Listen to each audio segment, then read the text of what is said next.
नमस्कार। आज हम लेते हैं घर की भाषा, विद्यालय की भाषा और उससे ज्ञान सृजन, यानी घर की भाषा जो कि मातृभाषा होती है। घर की भाषा जिसको अपन मातृभाषा के रूप में पहचानते हैं, मातृभाषा।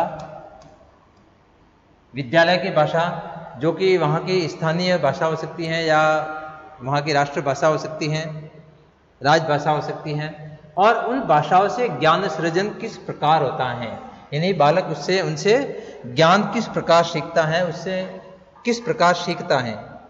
सबसे पहले हम घर की भाषा या मातृभाषा को लेंगे। तो देखिए, जब बालक पैदा होता है, तब इस दुनिया में आता है, तब सबसे पहले वो अपनी माँ के संपर्क में आता है, अपनी माँ के संपर्क में आता है।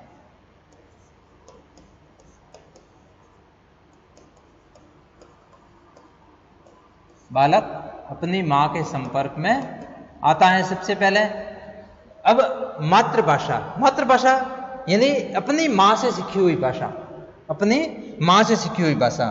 तो जब बालक माँ के संपर्क में आता है और वह बच्चा जिस भी भाषा को सुनना या जिस भी भाषा को सुनता है और उसका प्रयोग करना सीखता है, वो उसकी मातृभाषा होती है। यानी वो अपनी माँ के संपर्क से जो भाषा सीखता है वो उसकी मातृभाषा कहलाती है। बच्चा अपने घर परिवार,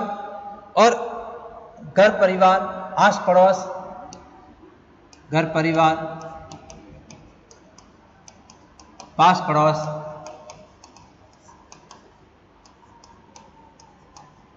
इन सब जगह से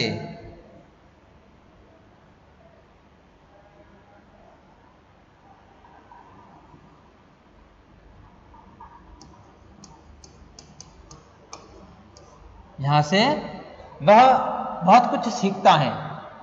माँ के संपर्क में, घर परिवार से, पास पड़ोस से वह बहुत कुछ सीखता है। वह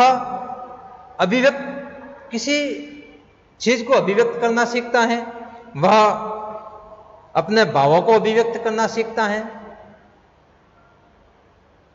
वह अपने भावों को अभिव्यक्त करना सीखता है। और वो भाषा के माध्यम से हो सकता है, बोलने के माध्यम से, इशारों के माध्यम से,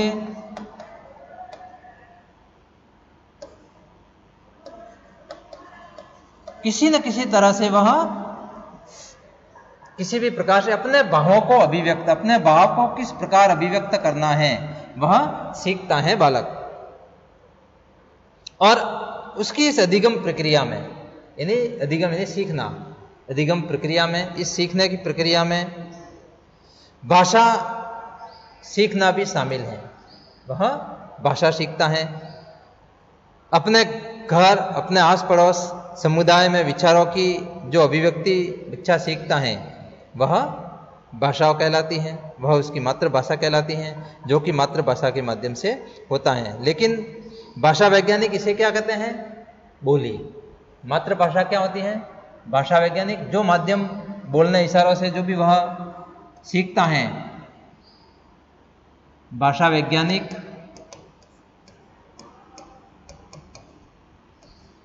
इसे बोली कहते हैं। क्या कहते हैं? बोली कहते हैं कि ये मातृभाषा भाषा नहीं होकर क्या है? बोली है। इसलिए उसको बोली कहा जाता है। माँ और घर के आसपास के संपर्क से जो सीखी गई भाषा घर की बोली कही जाती है। और यह समाज की भाषा, यानी ये समाज की भाषा नहीं होती, ये समाज की भाषा नहीं होती। हम देखते हैं हमारी मातृभाषा पूरे समाज की भाषा नहीं है। हो सकता है आप कुछ दूर जाओ, थोड़ी सी बोली बदल जाए कि कोस कोस पे बदले पानी और 3 कोस पे बदले वाणी, यानी हर 3 कोस यानी हर 8-10 किलोमीटर पे कहीं ना कहीं बहुत सारे शब्द आपको अलग अलग मिल जाएंगे। उदाहरण के लिए हम देखते हैं कि हिंदी की अनेक बोलियां हैं। हिंदी उपभाषा, हिंदी की 5 उपभाषाएं हैं और उन उपभाषाओं की बहुत सारी बोलियां हैं। हम हिंदी की एक भाषा अगर राजस्थानी को देखें तो राजस्थानी में 67 मोटे तौर पर 67 प्रकार की बोलियां हैं। हिंदी एक भाषा है, हिंदी क्या है? एक भाषा है। इसकी उपभाषा राजस्थानी,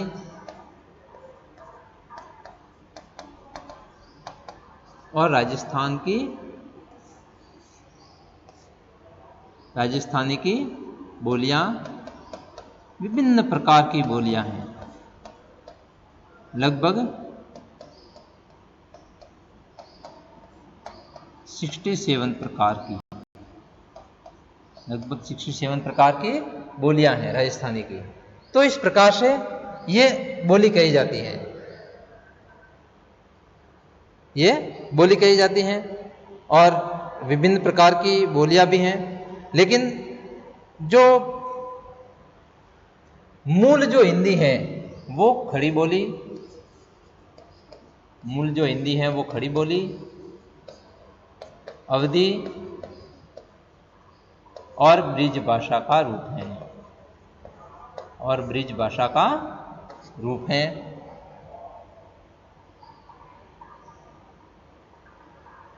और यही प्रदेश के लोगों की भाषा मानी जाती है। बच्चा स्कूल आकर भाषा का शुद्ध रूप सीखता है। बालक जब विद्यालय में जाता है तो वहां पर भाषा का शुद्ध रूप सीखता है।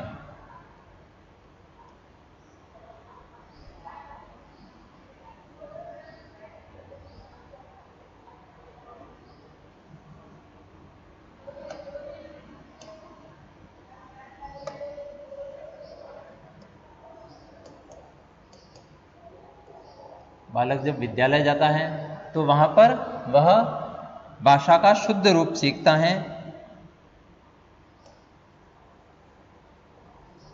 और भाषा का शुद्ध रूप किस प्रकार वह सीखता है?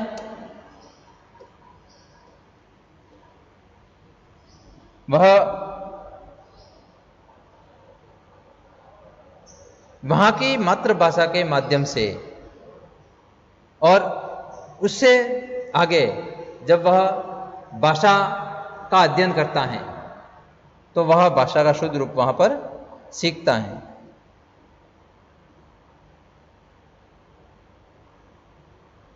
और वो परिमार्जित रूप में होती हैं, यानी मातृभाषा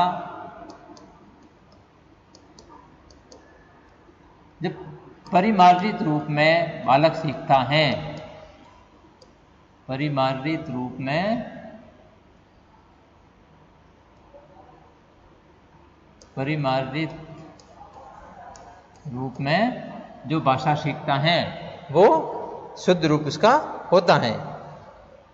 प्रोफेसर रमन बिहारी लाल कहते हैं कि भाषा वैज्ञानिक समान बोलियों की प्रतिनिधि बोली को विभाषा और कहीं समान विभाषाओं की प्रतिनिधि विभाषा को भाषा कहते हैं। यही भाषा और क्षेत्रों के व्यक्तियों की मातृभाषा मानी जाती है। भाषा शिक्षण की दृष्टि से मातृभाषा से तात्पर्य भाषा उस भाषा से होता है जो कि बच्चा जीवन की शुरुआत में सीखता है और जीवन उसके जीवन का आधार होती है। जैसा मैंने आपको बताया कि वो घर परिवार से सीखता है। वह विद्यालय की भाषा, नेक्स्ट है अपना विद्यालय की भाषा। यानी भारत एक बहुल सांस्कृतिक देश है और यहाँ पर देश के प्रत्येक राज्य की अपनी मातृभाषा है। विद्यालय की भाषा या स्कूल की भाषा आप इसको कह सकते हैं। तो भारत एक बहुभाषिक देश है और यहाँ पर हर राज्य में अलग अलग प्रत्येक राज्य की अपनी मातृभाषा है। प्रत्येक राज्य की अपनी मातृभाषा है। क्योंकि भारत बहुभाषिक देश है, यहाँ पर बहुत सारी भाषाएं बोली जाती हैं, इसलिए प्रत्येक राज्य में अपनी अलग मातृभाषा है।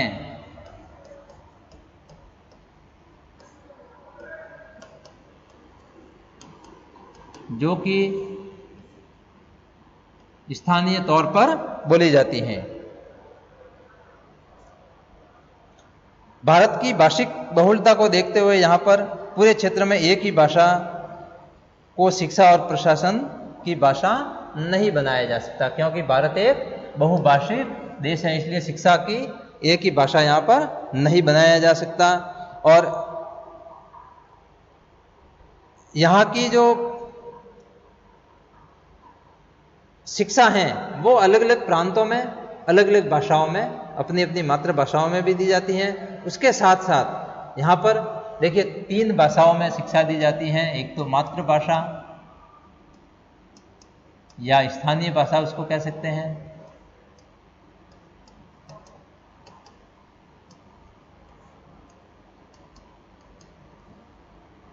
दूसरी होगी आपकी हिंदी, अंग्रेजी। तो यहां पर और इसके अलावा एक भाषा और देखिए, मातृभाषा या स्थानीय भाषा जो होती है वो तृतीय भाषा के रूप में यहाँ पर लगभग 22 भाषाओं को मान्यता मिली हुई है। लगभग 22 भाषाओं को यहाँ पर तृतीय भाषा के रूप में मान्यता मिली हुई है। प्रथम भाषा हिंदी है, द्वितीय भाषा अंग्रेजी के रूप में और तृतीय भाषा के रूप में 22 भाषाओं को मान्यता मिली है, जो कि यहाँ पर बालक सीखते हैं। और इसीलिए भारतीय संविधान के अनुसार हिंदी को भारत की राजभाषा बनाया गया है। हिंदी को भारत की राजभाषा बनाया गया है। राजभाषा यानी जो जिसका काम राज्य का काम उस भाषा में होगा और राजभाषा बनाया गया है। यदि हम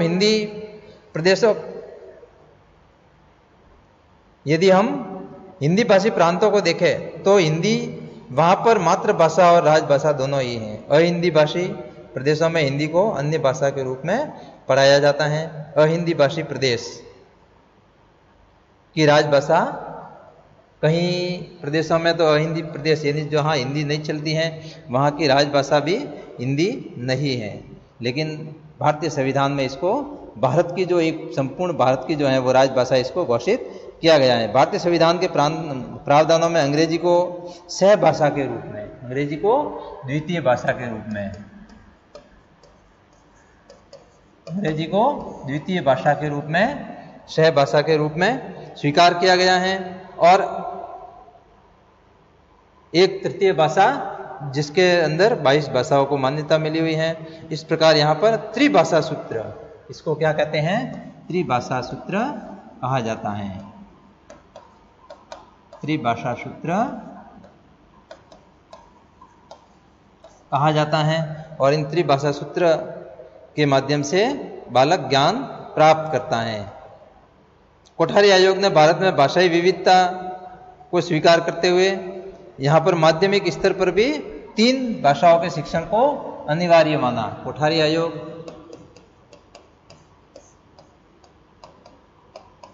1964, 66 और 66 में इसने रिपोर्ट दी थी अपनी। तो कोठारी आयोग ने भाषाओं को 3 भाषाओं को यहाँ पर मान्यता दी माध्यमिक स्तर पर। पहली क्षेत्रीय भाषा या उसको मातृभाषा भी कहा जाता है।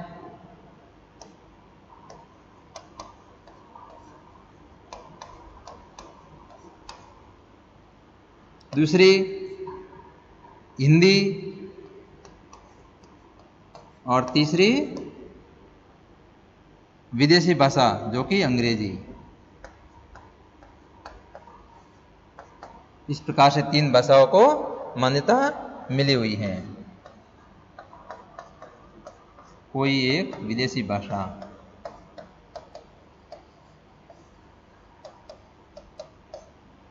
अंग्रेजी हो सकती है, फ्रेंच हो सकती हैं, इस प्रकार से बहुत सारी जर्मन हो सकती हैं। तो कोई भी एक विदेशी भाषा सीख सकते हैं।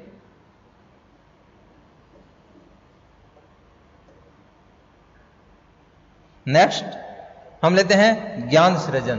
भाषा के माध्यम से ज्ञान सृजन। भाषा के माध्यम से ज्ञान सृजन, यानी भाषा के माध्यम से ज्ञान सृजन किस प्रकार होता है। मनुष्य की जो भावाभिव्यक्ति है और वो अपने अनुभवों को बांटने के लिए भाषा की एक सबसे अहम माध्यम है। यानी मनुष्य की भावाभिव्यक्ति को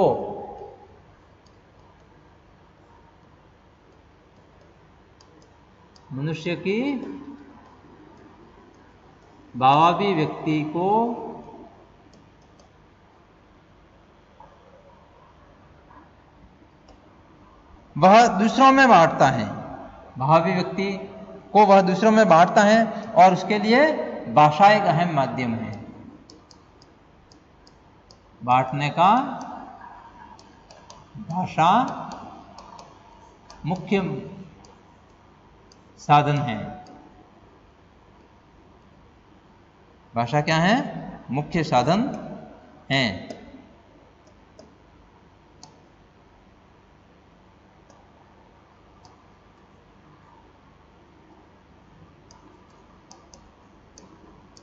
भाषा एक मुख्य साधन है और इसी से भाषा के द्वारा ही ज्ञान की प्राप्ति होती है। भाषा के द्वारा ही हम कुछ भी ज्ञान प्राप्त करते हैं। हमारा जो नॉलेज, देखिए मनुष्य इतना विद्वान क्यों बना इस सृष्टि में, इतना विद्वान क्योंकि उसके पास अपनी एक भाषा है। यदि भाषा की उत्पत्ति नहीं हुई होती, यदि भाषा, मनुष्य के पास अपनी भाषा नहीं होती तो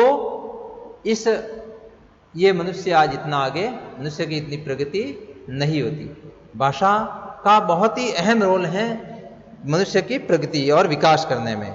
इसलिए भाषा के द्वारा ही हम एक पीढ़ी से दूसरी पीढ़ी को अपने सकारात्मक विकास और सकारात्मक विचार और विकास, उनके अनुभव हम बांटते हैं। भाषा के द्वारा ही ज्ञान की प्राप्ति होती है, क्योंकि भाषा के द्वारा हम ज्ञान प्राप्त करते हैं।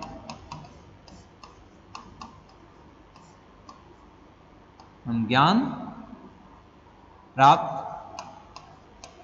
करते हैं, तो भाषा के द्वारा ही ज्ञान प्राप्त करते हैं और अपने विचारों को बांटते हैं। भाषा की जानकारी पढ़ लिखकर अपने विचारों का अभिव्यक्त करना और दूसरे के विचारों को ग्रहण करना, और उसको उससे हम किसी भी प्रकार की कठिनाई महसूस नहीं करते और हमारे अंदर भाषा के माध्यम से, भाषा के ज्ञान से मनुष्य में सृजनात्मक शक्ति भी विकसित होती है। मानव में सृजनात्मक शक्ति भी विकसित होती है। सृजनात्मकता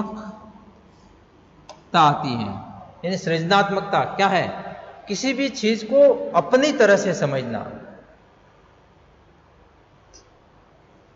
अपने विचार रखना, उस पर अपने खुद के विचार रखना, वो सृजनात्मकता है। तो भाषा के माध्यम से ही मानव में सृजनात्मकता आती है, उसमें मौलिकता आती है। यानी अपने खुद के विचार वो रख सकता है और वह अपने विचारों को बेहतर ढंग से प्रस्तुत कर सकता है।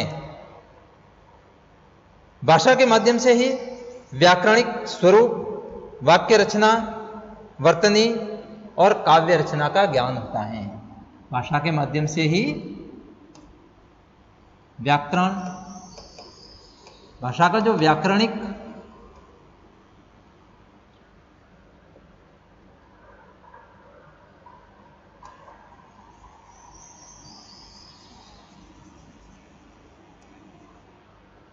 व्याकरणिक स्वरूप है वो वाक्य रचना, शब्द रचना, वाक्य रचना, ये इसका विभिन्न ज्ञान होता है, विभिन्न प्रकार का ज्ञान होता है और हम उसे काव्य रचना कर सकते हैं। यदि अच्छा ज्ञान प्राप्त करके हम काव्य रचना भी कर सकते हैं। भाषा विद्यार्थी की दुनिया की बहुत ही मुख्य विशेषताओं से परिचित होकर इतिहास, संस्कृति, विरासत, राजनीतिक पहलू, वैज्ञानिक अधिसूचना आधुनिक सूचना तकनीकी से भाषा के माध्यम से ही हम हो सकते हैं। भाषा के माध्यम से ही हम समाज में हम विभिन्न परिचय होता है, हमारे इतिहास से हम परिचित होते हैं, राजनीति से हम परिचित होते हैं, आसपास की राजनीति किस प्रकार की है। हम वैज्ञानिक और आधुनिक सूचना और अनुसंधान इनसे परिचित होते हैं। तो इस प्रकार से हम भाषा के माध्यम से आगे बढ़ते हैं, हम भाषा के माध्यम से बहुत कुछ सीखते हैं। साहित्य जो कि इंसान के लिए मनोरंजन, ज्ञान और बोध का अनुभव करवाते हैं और अनुभवी ज्ञान उपलब्ध करवाता है। तो साहित्य काव्य है, जो साहित्य क्या है? साहित्य मनुष्य के ज्ञान का भंडार है, ज्ञान का भंडार है और उसी से हम बहुत कुछ सीखते हैं। साहित्य से विद्यार्थी उपन्यास, बाल कविताएं, यात्रा वृत्तांत, नाटक, कविताओं के माध्यम से इस दुनिया में प्राप्त ज्ञान को अपना सृजनात्मकता में लगाता है और हमारे अंदर सृजनात्मक शक्ति विकसित होती है। विद्यार्थी लेखन कार्य सीखकर अपने विचारों को लेख का स्वरूप दे सकता है। भाषा सीखकर मानव समाज अपने सृजनात्मक कार्य और चिंतन की ओर अग्रसर हो सकता है। इस प्रकार भाषा के माध्यम से ज्ञान सृजन होता है। हम देखते हैं कि भाषा, घर की भाषा और विद्यालय की भाषा, और उससे ज्ञान सृजन किस प्रकार होता है। घर की भाषा यानी मातृभाषा, जो कि माँ से सीखी हुई होती है। बालक जब माँ के संपर्क में आता है तो वह कुछ सीखता है, वहाँ से वह सीखने लगता है। घर परिवार, पास पड़ोस से वह बहुत कुछ सीखता है, भावों को अभिव्यक्त करना सीखता है, बोलना सीखता है, इशारों के माध्यम से सीखता है और उसको भाषा वैज्ञानिक क्या कहते हैं? बोली कहते हैं।